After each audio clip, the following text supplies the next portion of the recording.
जय हिंद दोस्तों, चलिए शुरू करते हैं। इनफेमस अनएथिकल कंडक्ट और प्रोफेशनल मिसकंडक्ट। ठीक है, तो ये ऐसे कंडक्ट्स हैं जो डॉक्टर करते हैं और उन्हें नहीं करना चाहिए। तो हम सबसे पहले देखेंगे कि क्या क्या गलतियां जो डॉक्टर्स करते हैं और उन्हें और क्या क्या उसके बदले पनिशमेंट हो सकता है। ठीक है, तो जैसे कि देखिए, ये डॉक्टर साहब है, ये डॉक्टर साहब है। अच्छा, डॉक्टर साहब है, क्या करते हैं कि किसी भी झोला छाप डॉक्टर है या कोई भी है जिसको मेडिकल फील्ड से दूर दूर तक नाता नहीं है, उसे बोलते हैं कि you will do my surgery, you will do my surgery case, और उसके बदले में वो केवल साइन कर देंगे या कुछ करेंगे। और ये झोला छाप आदमी को देखिए, ये बोल रहा है कि यस ओके सर, हम सर्जरी आप सिखा दीजिए। ठीक है, या advertise your poster in city. ठीक है, या सिटी में किसी भी शहर में बड़े बड़े पोस्टर्स हो, ग्रेटेस्ट आई सर्जन, ग्रेटेस्ट गैस्ट्रोडियम, ग्रेटेस्ट कार्डियोडियम, ये सब का पोस्टर लगा देते हैं, तो ये भी अपराध है। ठीक है, और एडल्ट्री मतलब दूसरे की वाइफ के साथ घूम रहे हैं। ठीक है, डॉक्टर साहब दूसरे के वाइफ के साथ घूम रहे हैं। ठीक है, ये भी गलत काम कर रहे हैं। अच्छा, ये फार्मेसी वाले देखे, इसे थाईलैंड ट्रिप भेज रहा है। थाईलैंड ट्रिप क्यों भेज रहा है? क्यों? मतलब डॉक्टर साहब इस फार्मा शॉप को तो कुछ सेवा प्रदान किए ही होंगे। ठीक है, तो इस सेवा के बदले ये फार्मेसी वाले इन्हें मेवा दे रहा है। ठीक है, थाईलैंड का ट्रिप कोई ऐसे ही थोड़ी भेजेगा, बताइए। तो ये डॉक्टर साहब क्या क्या गलती किए हैं? पहले तो एसोसिएशंस विद अनक्वालिफाइड पर्सन्स। ठीक है, इसको हम फिर से देखते हैं। एडिक्शंस। ठीक है, अच्छा, इसके हाथ में शराब भी है, देखिए इसके हाथ में शराब भी है। ठीक है, अल्कोहल, मतलब ये एडिक्शंस के भी शिकार हैं। तो इसको निमोनिक्स है, कुछ 6A करके दिया है बुक में। ठीक है, तो आप याद कर सकते हैं या इस डायग्राम से आप याद कर सकते हैं एडिक्शंस। ठीक है, तो किसी अल्कोहल या कोई ड्रग से वो एडिक्ट हो डॉक्टर, ठीक है, या दूसरा को देता हो। ठीक है, या दूसरा को देता हो, क्या देता हो? पैथिडीन, अपने पर्चा पर लिख के पैथिडीन देता हो। पैथिडीन जानते ही हैं, एज नशा करने के लिए यूज़ किया जाता है, तो वो पैथिडीन दे रहा है पेशेंट्स को, या खुद भी ड्रग एडिक्ट है। अल्कोहल है, practising under influence of alcohol. Adultery मतलब दूसरे के वाइफ के साथ घूम रहा है। ठीक है, जैसे कि उस फोटो में देखे थे। एसोसिएटेड विद अनक्वालिफाइड पर्सन मतलब झोला छाप या कोई भी अननोन पर्सन।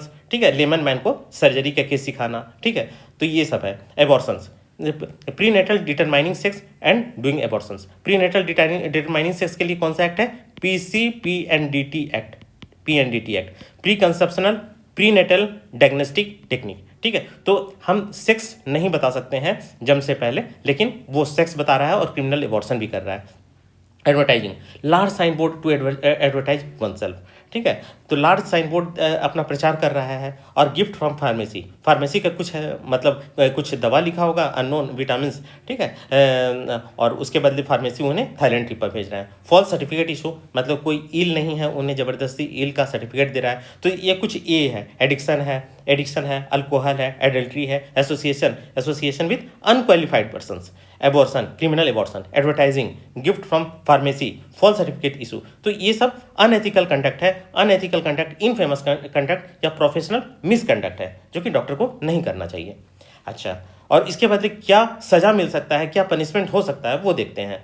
अच्छा, कुछ और भी जो गलतियां हैं डॉक्टर करते हैं। ठीक है, प्रोफेशनल मिसकंडक्ट, उसमें कवरिंग है, असिस्टिंग और एम्प्लॉइंग अनक्वालिफाइड पर्सन। तो कवरिंग है, मतलब डॉक्टर खुद को कवर कर लेता है, कैसे? अनक्वालिफाइड पर्सन से, और उसे ही अपना काम करवाता है। डाइकोटोमी यानी फीस स्प्लिटिंग। मान लीजिए कि कोई दलाल है, ठीक है, या झोला छाप डॉक्टर है, तो वो झोला छाप डॉक्टर प्रत्येक गांव में, प्रत्येक कस्बा में, प्रत्येक विलेज में, प्रत्येक टाउन में वो नियुक्त करता है कि कोई भी अगर पेशेंट उसके पास आए, झोला छाप डॉक्टर के पास है, तो वो सीधे उस डॉक्टर को रेफर कर दे। ठीक है, तो इसके बदले में उस झोला छाप डॉक्टर को या फार्मेसी शॉप को पैसा देता है। तो फी स्प्लिटिंग या free sharing with medical representatives, इसको डाइकोटोमी से याद रखिए, डाइकोटोमी से दलाली।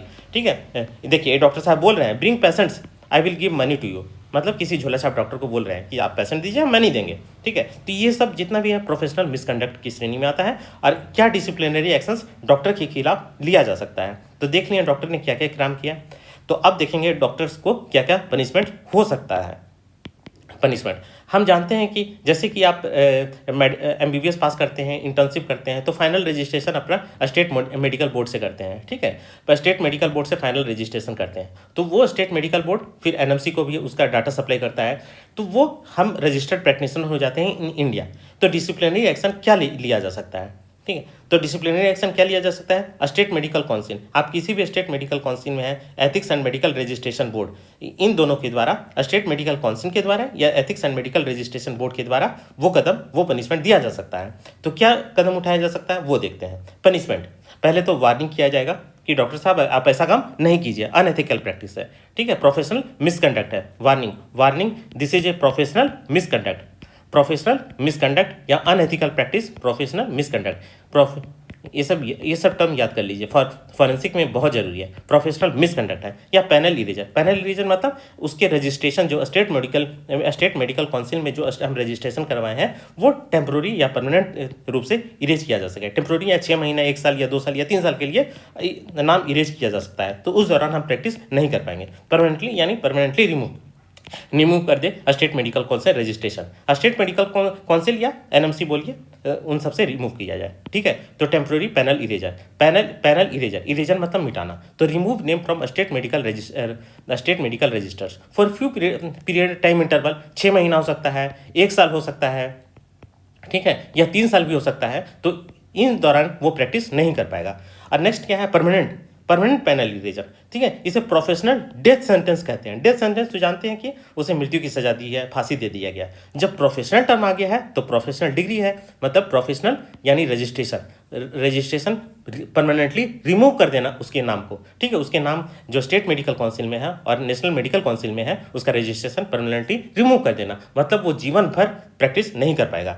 Permanently remove name from state medical register और एनएमसी, और वो जीवन भर प्रैक्टिस नहीं कर पाएगा। देखिए, ये स्टेट मेडिकल रजिस्टर ऑफिसर, इस डॉक्टर साहब का, ये डॉक्टर साहब थे, अब इसके नाम के आगे डॉक्टर नहीं लगेगा, ठीक है। राम नाम सर, ये professional, your name is permanently removed, state medical council बोल रहा है। तो ये डॉक्टर साहब के क्या बोल रहे हैं? राम नाम सत्य है, और अपने स्टेथो को हाथ में लटका लिए, अब हो सकता है फेंक देंगे, ठीक है। प्रोफेशनल डेथ सेंटेंस है, प्रोफेशनल डेथ सेंटेंस मतलब डेथ सेंटेंस, उसे फांसी की सजा नहीं दी गई, बल्कि उसका नाम को परमानेंटली रिमूव कर दिया गया, परमानेंटली हमेशा के लिए रजिस्ट्रेशन से हटा दिया गया। This is a professional death sentence, not real death sentence, ठीक है। आइए नेक्स्ट देखते हैं। अच्छा, फिर डॉक्टर साहब क्या अपील करेंगे? मान लीजिए कि उसे वार्निंग दिया गया या टेम्प्रोरी इरेज किया गया, पैनल इरेजर किया गया या परमानेंटली प्रोफेशनल डेथ सेंटेंस दिया गया, तो वो क्या कैसे अपील करेंगे? If punished one can appeal to higher centres. तो हायर सेंटर्स का क्या क्या हिरार्की है वो देखेंगे, ठीक है। तो सबसे पहले वो स्टेट मेडिकल काउंसिल में जाएंगे, फिर ethics and medical registration board में जाएंगे, फिर नेशनल मेडिकल काउंसिल में जाएंगे। अंत में उन्हें एनएमसी में ही अपील करना होगा, ठीक है। या तो फिर ethics and medical registration board को पहले कर दीजिए, फिर स्टेट मेडिकल काउंसिल कर दीजिए, लास्ट में एनएमसी तो होगा ही। मतलब लास्ट में जो हायर गवर्नमेंट बॉडी है हमारे इंडिया में वो एनएमसी है, नेशनल मेडिकल काउंसिल है। तो घूम फिर के वो एनएमसी में ही जाएगा, पहले स्टेट मेडिकल काउंसिल में है या पहले ethics and medical registration board में है, ठीक है। तो वो अपील कर सकता है, डॉक्टर साहब अपील कर सकते हैं, ठीक है। अब है सेक्सुअल ज्यूरिस्प्रूडेंस। सेक्सुअल ज्यूरिस्प्रूडेंस में हम देखेंगे सबसे पहले कि वो आदमी इम्पोर्टेंस है, स्टेराइल है, क्या है, ठीक है। तो सेक्सुअल ज्यूरिस्प्रूडेंस में कुछ देख लेते हैं, ठीक है। इम्पोर्टेंसी मतलब पोटेंसी नहीं, नो पोटेंसी। अच्छा, this term is use for men, no potency, inability to achieve mental and maintain penile erections, not a defence for rape, ठीक है। नो पोटेंसी मतलब पोटेंसी मेल के लिए क्या कब यूज़ कर सकते हैं? जब पेनाइल इरेक्शन नहीं हो पाता है, ठीक है। There is a erectile dysfunction, no erection of penis, तो नो पेनाइल इरेक्शंस, तो it is a not a defence for rape. क्या है कि रेप का डिफिनेशन हम फिर से हम बाद में बताएंगे कि जरूरी नहीं कि पेनाइल इरेक्शन चाहिए रेप के लिए, ठीक है, ये कोई जरूरी नहीं है। पी से पेनाइल, पी से पोटेंसी, ऐसे याद कर सकते हैं, पी से पेनाइल, पी से पोटेंसी, तो इम्पोटेंसी होगा। दूसरा है sterility, inability to beget children, ठीक है। बिगेट चिल्ड्रन वैसेक्टोमाइज्ड पेशेंट्स या लेस स्पर्म काउंट, ठीक है। And inability to conceive in female, to conceive मतलब बच्चा नहीं हो पा रहा है, तो कंसीव इन फीमेल, तो वो अस्टिलिटी कहलाता है, ठीक है। मेल में अगर स्पर्म काउंट कम हो, वैसेक्टोमाइज्ड हो, और फीमेल में अगर वो कंसीव नहीं कर पा रही है तो अस्टिलिटी है, ठीक है, मेल और फीमेल दोनों के लिए। पोटेंसी पी से पेनाइल, याद रखिएगा। अब नेक्स्ट टर्म देखते हैं, ठीक है। अच्छा, ये वाला कार्टून के माध्यम से ये देखिए, इंपॉर्टेंट मैन है, ठीक है। तो ये क्या बोल रहा है कि आई एम इम्पोर्टेंट सर, ठीक है, सो हम रेप नहीं कर सकते हैं, ठीक है, सो आई कांट परफॉर्म रेप, ठीक है, ये बोल रहा है। तो जस्ट आप गुस्सा गए, this is not a defence for rape, ठीक है, यह रेप का डिफेंस नहीं हो सकता है, क्योंकि बिना पेनाइल इरेक्शन के हुए भी रेप हो सकता है, ठीक है। रेप होने के लिए ज़रूरी नहीं है कि इम्पोर्टेंट या पोटेंट हो, ठीक है। इंपॉर्टेंट या पोटेंट उसके डेफिनेशन में, रेप के डेफिनेशन में टर्म आता ही नहीं है। और देखिए इस उंगली का इशारा देखिए, ठीक है, तो ये डिफेंस नहीं है बाबू साहब, ठीक है, आप रेप का चार्ज लग सकता है। अब नेक्स्ट पढ़ते हैं, सेटेरियसिस और निम्फोमेनिया। सेटेरियसिस क्या होता है? Excessive sexual desire in male, सेटेरियसिस, और nymphomania excessive sexual desire in female. अब इस टर्म को कैसे याद रखेंगे? इसके लिए है मस्त वाइन, ठीक है, मस्त वाइफ, मस्त वाइफ है, ठीक है। यहाँ तो मस्त वाइन कर दीजिए, मस्त वाइन कर दीजिए, ठीक है, मस्त वाइन है। तो एम से मेल, एम से मेल, ए से सेटेरियसिस, सेटेरियसिस, सेटेरियसिस, सेटेरियसिस। ये टर्म में बहुत कंफ्यूजन होता है, सेटेरियसिस को निम्फोमेनिया, निम्फोमेनिया, इसलिए हम एक ट्रिक्स बताते हैं, सिंपल ट्रिक्स है जो आप याद कर लीजिए। WI से वाइफ, WI से वाइफ, वाइफ यानी फीमेल होगी, और NE से निम्फोमेनिया, निम्फोमेनिया, फोमेनिया। अच्छा, वाइफ आपको ये टर्म याद रहा है, ठीक है, एक्चुअली ये फीमेल है, ठीक है, वाइफ यानी फीमेल। तो फीमेल में हो तो निम्फोमेनिया, मेल में हो तो सेटेरियसिस। तो ऐसे कैसे याद करेंगे? मस्त वाइन, ठीक है, वाइन, WI से वाइफ यानी फीमेल, फीमेल में निम्फोमेनिया। ये वाला डायग्राम है जो याद कर लीजिए।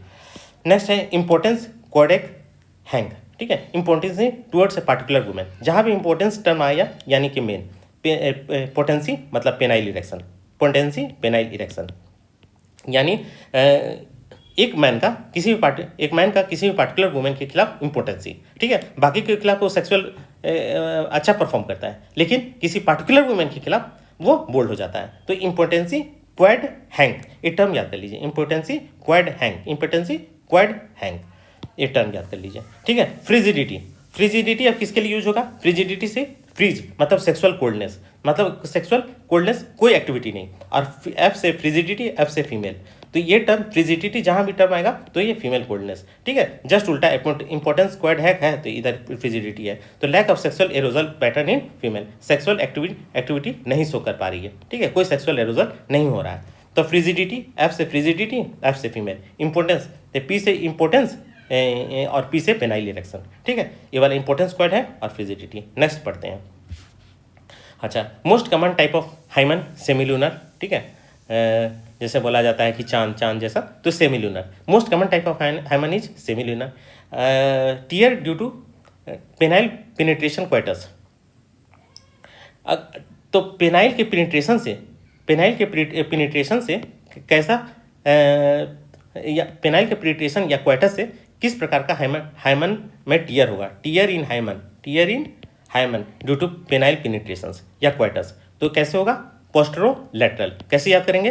पेनिट्रेशन, पेनाइल, PL, ठीक है, PL, यहाँ पोस्टेरोलैटरल। जहाँ भी पेनी से पेनिट्रेशन होगा तो पोस्टेरोलैटरल। यहाँ PP है पोस्टेरो, और यहाँ LL है, पेनाइल में L है, पोस्टेरोलैटरल में L है, ठीक है। Rupture due to masturbation, 11 to 1 o'clock, 11 to 1 o'clock, कहाँ यहाँ 11 to 1 o'clock में टीयर होगा। तो कैसे होता है याद करेंगे? मास्टरबेशन यूजुअली सिंगल किया जाता है, तो सिंगल, ठीक है, 11 to 1 o'clock। तो rupture in hymen due to masturbation, ठीक है, rupture in hymen due to masturbation, tear in hymen due to penile penetration. ये वाला याद हो गया, सिंगल, तो 11 to 1 o'clock। नेक्स्ट है hymen due to rupture, hymen does not rupture due to riding, jumping, dancing, ठीक है, ये वाला याद कर लीजिएगा, जंपिंग डांसिंग से हाइमन रप्चर नहीं होता है। अच्छा, hymen intact even after intercourse due to female deep seated. जो हाइमन होता है वो डीप सीटेड होता है, ये क्वेश्चन पूछा है एक बार, डीप सीटेड, इसीलिए पेनाइल पेनिट्रेशन के बाद भी वो रप्चर नहीं होता है, ये क्वेश्चन पूछा है, ठीक है। Hymen intact even after intercourse, अगर फीमेल चाइल्ड हो, चाइल्ड में वो डीप सीटेड होता है, इसलिए हाइमन रप्चर नहीं होता है। और false virgin to elastic, loose और थिक, इसकी वजह से। Atavism, child resembles grand parents, child resembles, atavism में चाइल्ड अपने दादा से मिलता जुलता है, उसका चेहरा उरा अपना दादा से मिलता है, then it is grand parents. अच्छा, पोस्ट ह्यूमस चाइल्ड किसको कहते हैं? Child born after the death of father, it is a post मतलब after death human, post child born after the death of father. Next पढ़ते हैं lochia या lochia, या lochia जो भी बोलिए, साइन ऑफ रिसेंट डिलीवरी है, ठीक है, it is a sign of recent delivery. अच्छा, परप्यूरियम क्या होता है, ये जो पीरियड, तो अभी उसका डिस्क्राइब करते हैं कि कैसा कैसा लोचिया निकलता है आफ्टर डिलीवरी ऑफ बेबी, ठीक है। Puerperium is a period of 6 week following delivery, यानी 42 डेज मानते हैं हम लोग, जिस 42 days after delivery is a period of puerperium. तो लोचिया कैसे कैसे निकलता है, और ये साइन है रिसेंट डिलीवरी का साइन है। तो postpartum decidua instead of known as lochia, ठीक है, postpartum decidua instead of known as lochia, lochia is seen for 14 to 21 days. तो सबसे पहले होता है lochia rubra, lochia serosa, lochia alba. तो इस 5 डेज इंटरवल कर दीजिए, 5 डेज 5 डेज 5 डेज, ठीक है। तो 1 to 5 डेज हो गया, 5 to 10 डेज हो गया, 9 डेज हो गया, और 10 to 15 डेज हो गया, 5 10 15 सिंपल याद कर लीजिए। तो और इसको रूब्रा सिरोसा एल्बा को कैसे याद करेंगे, रसिया याद करिए, रूब्रा RU से रूब्रा, S से सिरोसा, A से एल्बा, ठीक है, rubra serosa Elba, rubra serosa Elba, ठीक है। ये जो पोस्टमार्टम डेसिडुआ निकलता है, पोस्टपार्टम डेसिडुआ निकलता है after the in during period of puerperium, during period of puerperium after the delivery, ठीक है। After delivery 1 to 4 days rubra निकलता है, 5 to 9 डेज सिरोसा निकलता है, एंड 10 to 15 डेज अल्बा निकलता है।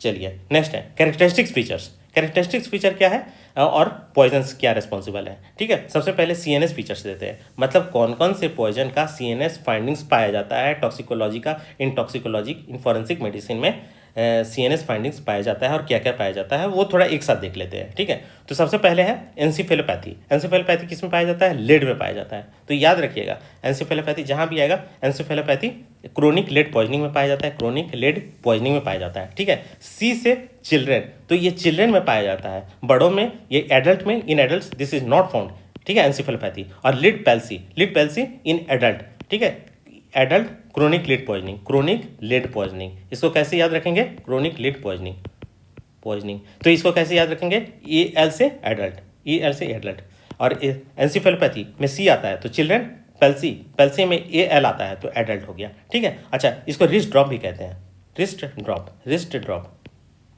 तो ये याद रखिएगा, एडल्ट में एंसेफेलोपैथी नहीं होता है और चिल्ड्रन में लिड पैल्सी नहीं होता है, ठीक है। तो ये सब याद रखें, ये लिड क्रोनिक लेड पॉइजनिंग का फीचर है। तो एंसेफेलोपैथी देख लिए, lead poisoning in children. Next है CNS डिप्रेशंस, बार्बिचुरेट्स में पाया जाता है। बार्बिचुरेट्स जानते हैं सीडेटिव हाइप्नोटिक ड्रग्स है, मतलब सोने वाले ड्रग्स है, ठीक है, इट इज़ ए सीडेटिव हाइप्नोटिक्स, है ना। तो CNS डिप्रेशन करता है, जाहिर है सीडेटिव हाइप्नोटिक्स है, तो BP फॉल डाउन होगा और पेशेंट शॉक में भी जा सकता है, और इसी की वजह से, शॉक की वजह से बेहद कंसनट्रेटेड यूरिन निकलता है, that is known a liquid gold urine. हम पहले भी बता चुके हैं, लिक्विड गोल्ड यूरिन मतलब यूरिन जो है एकदम सोना की जैसा चमक रहा है, ठीक है। तो बार इन गोल्ड कैसे याद रखेंगे, गोल्ड इन बार सोना है, ठीक है, बार में जहाँ सब दारू पीते हैं there is a gold in bar, liquid gold urine. Next देखते हैं कोर्स इंटेंशनल ट्रेमर, ठीक है, it is also known as shaking palsy, erethism और साइनस और इरिटेबिलिटी, ये मतलब हाथ कांपता है, जैसे ग्लास ब्लोवर सेक्स, इसे ग्लास ब्लोवर सेक्स भी कहते हैं, ठीक है। हाथ कांपना, ये ट्रेमर होना, कोर्स इंटेंशनल ट्रेमर, ठीक है, it is found in mercury poisoning, glass blower sex, glass industry में पाया जाता है ग्लास ब्लोवर सेक्स, ठीक है, ये डिटेल में पढ़ेंगे। शेकिंग पैल्सी, एरिथ्मिज्म, साइनस और इरिटेबिलिटी, ठीक है। अब है नेक्स्ट है एंटीरियर हॉर्न सेल्स में कौन कौन अफेक्ट करता है, तो जाहिर है स्टिकनिन स्पाइनल पॉइजन होता है। एक चीज़ और याद रखिएगा, आप माइक्रो में पढ़ेंगे, anterior horn sales also affected in also polio भी एंटीरियर हॉर्न सेल्स का अफेक्ट करता है, और इसमें वेस्टिंग्स ऑफ मसल्स होता है, ठीक है। और ये बाद में पढ़ेंगे स्टिकनिन को आल्सो हम टेटनस से डिफ्रेंशिएट करते हैं। टेटनस में क्या फाइंडिंग होता है, इसमें प्री सिनेप्टिक होता है, इसमें स्टिकनिन में पोस्ट साइनेप्टिक होता है इनहिबिशन।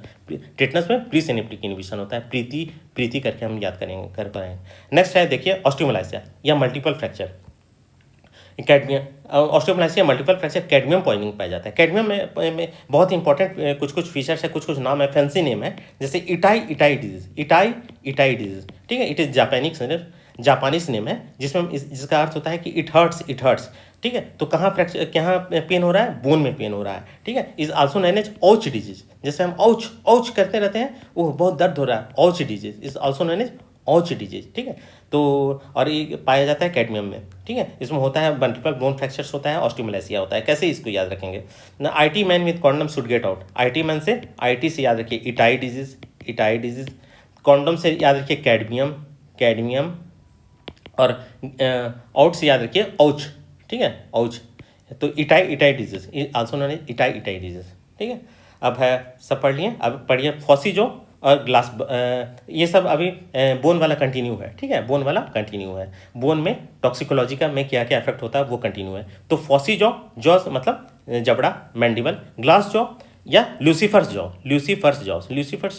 ल्यूसीफर जो देखें क्यूबल है, ल्यूसीफर जो किस में पाया जाता है, क्रोनिक फॉस्फोरस पॉइजनिंग में, ठीक है। जहां भी फॉस्फोरस का मतलब आएगा तो वहां याद रखिएगा कि हम तो कंफ्यूज मत कीजिएगा। रेड फॉस्फोरस क्या होता है, माचिस में यूज होता है। रेड फॉस्फोरस माचिस में यूज होता है, मतलब वो नॉन पॉइजनस है क्योंकि वो मैच बॉक्स में यूज होता है। तो जहां भी अगर फॉस्फोरस हम बोले तो आप समझिएगा कि हम व्हाइट फॉस्फोरस के बारे में बोल रहे हैं। White phosphorus is cruel, white phosphorus is poisonous, white phosphorus is inflammable, ठीक है, ज्वलनशील भी होता है। तो व्हाइट फॉस्फोरस का एक्यूट पॉइजनिंग से स्कूल चमकता है, मतलब ल्यूमिनेसेंट स्टूल एंड वोमिट्स, ठीक है, luminescent vomit and stool, luminescent vomit and stool पाया जाता है, वोमिट एंड स्टूल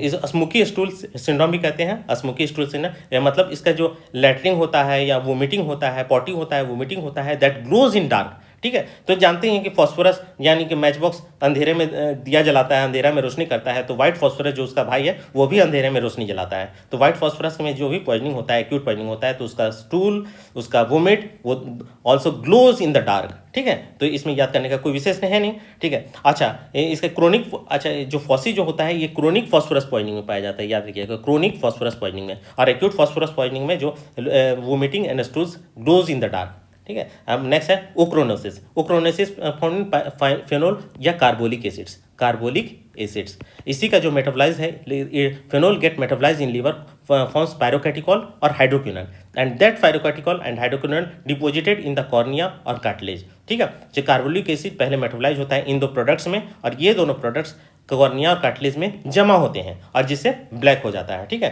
तो हाँ, ये पढ़ लिए हैं। अब ओक्रोनोसिस भी पढ़ लिए हैं, फॉस्फोरस भी पढ़ लिया है। अब देखते हैं स्किन मैनिफेस्टेशंस क्या क्या होता है in heavy metal poisoning. Skin manifestations मतलब मेटल्स में के पॉइजन में, मेटल पॉइजनिंग में स्किन पर क्या क्या असर होता है वो देख लेते हैं जल्दी। रेन ड्रॉप पिगमेंटेशन या मिजल्स लाइक फेडिंग, आर्सेनिक पाया जाता है। जब भी होगा फैंसी नेम तो क्रोनिक मार दीजिएगा, chronic arsenic poisoning. Rain drop pigmentation या मिजल्स लाइक फेडिंग, जैसे कि हमारे हाथों पर बारिश की कुछ बूंदें जमा है तो वैसा पिगमेंटेशन होगा तो क्रोनिक आर्सेनिक पॉइजनिंग। अच्छा, ये इसका डिटेल हम थंबनेल में भी डाले हैं तो वो देख लेते हैं क्या होता है।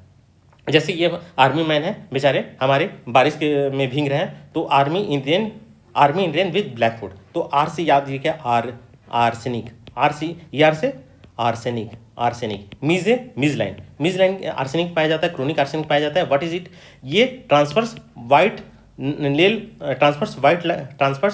लाइन इन नेल बेड, ठीक है, transfers white line in nail bed. और नेक्स्ट है रेन से rain drop pigmentation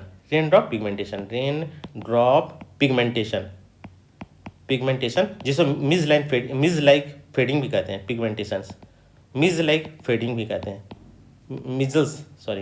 measles like fading, ठीक है। और ब्लैक फुट, इस फुट ब्लैक हो जाता है due to ischemia of vessels, ठीक है। तो आर्सेनिक, क्रोनिक आर्सेनिक पॉइजनिंग में मिज लाइन पाया जाता है, रेन ड्रॉप पिगमेंटेशन पाया जाता है और ब्लैक फुट डिजीज पाया जाता है due to ischemia of vessels supplying lowerly, ठीक है, इस्चीमिया ऑफ वेसल्स। तो ये वाला थंबनेल से आप याद ही कर सकते हैं, ठीक है। ये आर्मी जवान है जो कि हमारे रेन में भीग रहे हैं। नेक्स्ट है facial pallor. Earliest and most consistent sign is facial pallor. क्यों होता है, सब जानते हैं कि लीड से माइक्रोसाइटिक हाइपोक्रोमिक एनीमिया होता है। इतना एंजाइम्स को डिफिशिएंसी करता है, हेम सिंथेसिस को इनहिबिट करता है, इसलिए माइक्रोसाइटिक हाइपोक्रेमिक एनीमिया होता है। ये याद रखिएगा कि लेट से सिड्रोब्लास्टिक एनीमिया भी होता है। जब इतना एनीमिया होगा तब तो फेशियल पैलर तो होगा ही, ठीक है, और उसका चेहरा गोरा हो जाता है, ठीक है। माइक्रोसाइटिक हाइपोक्रोमिक एनीमिया और किस में पाया जाता है, सीतर में पाया जाता है। Sideroblastic, iron deficiency, thalassemia, anemia of chronic disease और लेड पॉइजनिंग, ठीक है। लेड पॉइजनिंग में इसके अलावा सिड्रोब्लास्टिक एनीमिया भी पाया जाता है। नेक्स्ट है blisters on pressure area. Blisters barbiturates में पाया जाता है, जिसमें हम पढ़ चुके हैं, सीएनएच रिप्रेजेंट होता है और लिक्विड गोल्ड यूरिन पाया जाता है। सेकेंडरी ड्राई फ्लेम बर्न, ठीक है, अगर बर्न है तो सेकेंडरी बर्न में केसेस में पाया जाता है, नॉट इन फर्स्ट डिग्री, याद रखिएगा।